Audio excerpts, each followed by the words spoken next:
Hi, welcome to my YouTube channel Beyond State Service Exams. Today we are going to discuss one of the most important topic of this series, active and passive voice. Dear guys, we started this active and passive voice in which we have already discussed present simple sentences, present perfect, present continuous, present perfect. Now today was the turn of present perfect continuous. लेकिन present perfect continuous में पेशिव नहीं बनते, ठीक है। तो इसलिए हमने past indefinite यानी पास्ट सिंपल शुरू किया है। तो इस पास्ट सिंपल में हम कैसे पास्ट सिंपल के जितने भी सेंटेंसेस है उनको हम कैसे पेशिव यानी ये एक्टिव फॉर्म में है, इनको हम कैसे पेशिव फॉर्म में लाएंगे, आप बड़े ध्यान से देखना। देखिए पहले हम थोड़ा सा पास्ट इंडेफिनिट देखेंगे।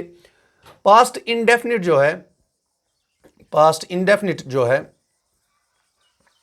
उसमें form of verb second form of verb लगती है, सेकंड फॉर्म। और मैंने ये टेंसेस में बताया है, ये ओनली टेंस है। Past indefinite is only tense in which we are using second form of the verb, right.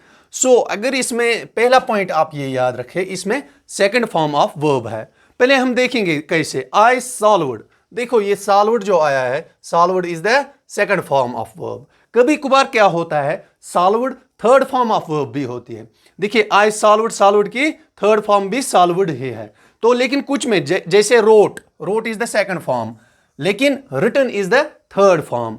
तो जब ये सेकंड फॉर्म है, यहां पे मैंने लिखा है गेव, यानी एज एन एग्जाम्पल आप ले सकते हो गेव या कोई भी वर्ब जो कि सेकंड फॉर्म का होगा, ठीक है।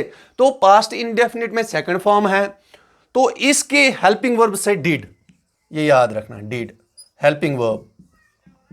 तो ये दूसरी बात, डिड इसका हेल्पिंग वर्ब है। तो जब भी नई इंट्रोगेटिव सेंटेंसेस आएंगे तब डिड होगा। लेकिन जब डिड होगा, डिड के साथ हम सेकंड फॉर्म इस्तेमाल नहीं करते, हम फर्स्ट फॉर्म इस्तेमाल करते। जैसे मैं अभी एक सेंटेंस लिखूंगा, आई रोट ए लेटर, ये आई रोट ए लेटर, ये ठीक ठाक सेंटेंस है।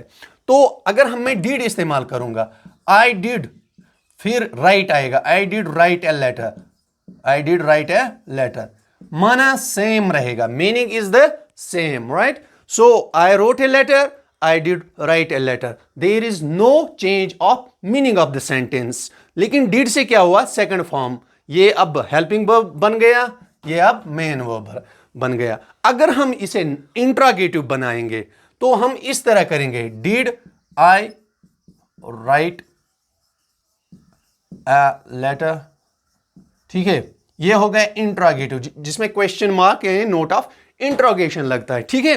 देखिए कैसे, अगर इसका भी यही बनेगा, इसका भी यही बनेगा, यानी I wrote a letter, did I write a letter, क्योंकि इसमें डिड नहीं है मेंशन, फिर भी हमने खुद ही डिड लगाना है और फर्स्ट फॉर्म ऑफ वर्ब इस्तेमाल करना है, ठीक है।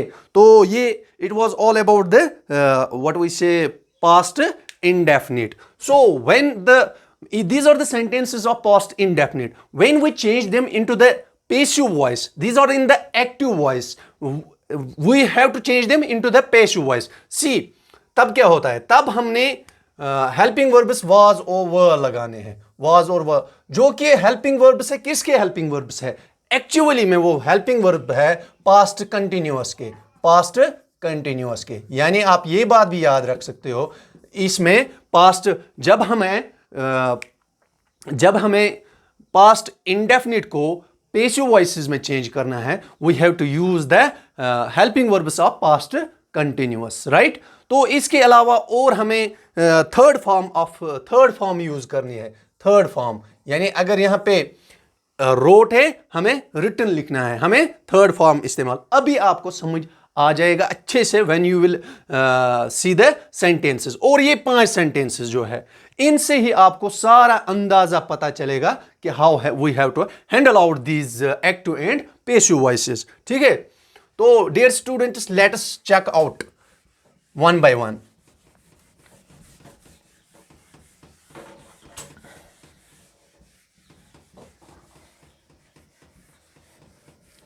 सी I solved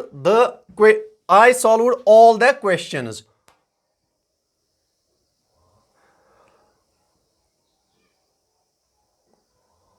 All the questions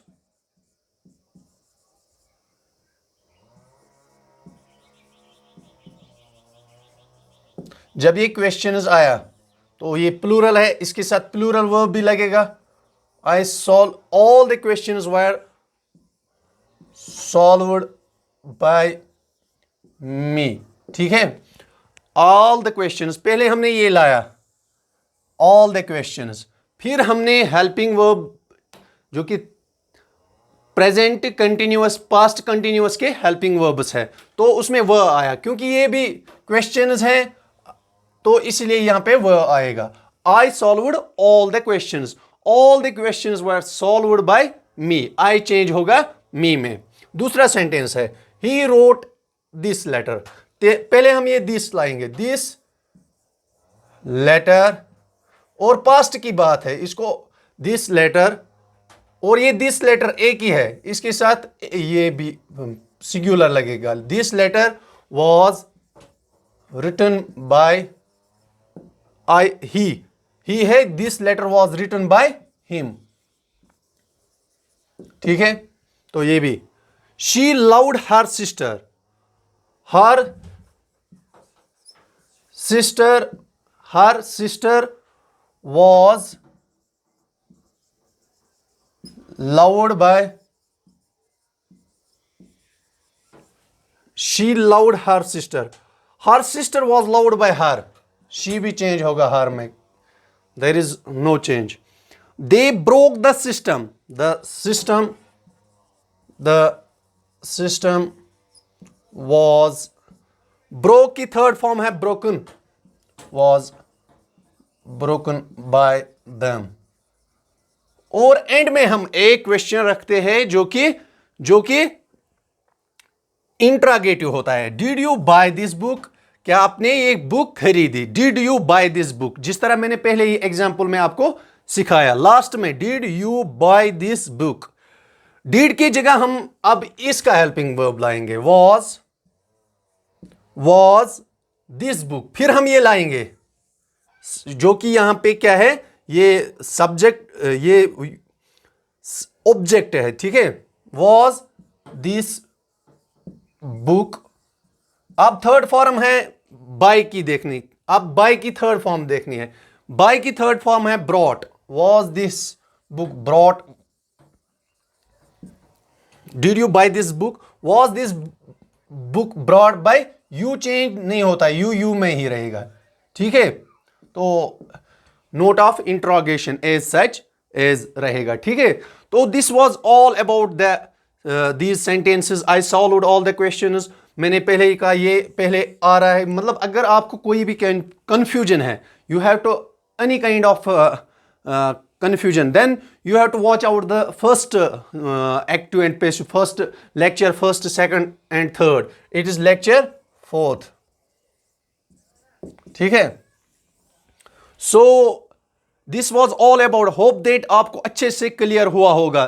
देखिए, अगर कोई कंफ्यूजन है तो कमेंट सेक्शन में जरूर डालेगा. देखिए, it is very easy. He road this book. This book हमने पहले, दिस लेटर, ये लेटर पहले लाना है, दिस लेटर, फिर हेल्पिंग वर्ब्स वाज और वर. दिस लेटर सिंगुलर है और सिंगुलर के साथ सिंगुलर वर्ब, सिंगुलर वर्ब है.